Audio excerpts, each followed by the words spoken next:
nowhere we're going to take it to. So you'll find it, the program, his name is just Bob Farr, not Reverend Karen, but he was ordained 36 years ago.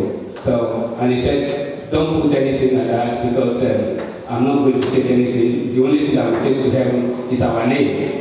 So, apart from our name, no matter what church you have, it's not going to go anywhere with you. So, Bob Farr is here, and he's going to be giving testimony about his life journey as a minister of God, and he'll be giving testimony about how he has been a very good friend even after the death of our father in the Lord, the Reverend the Muslim Apostle Prosimi.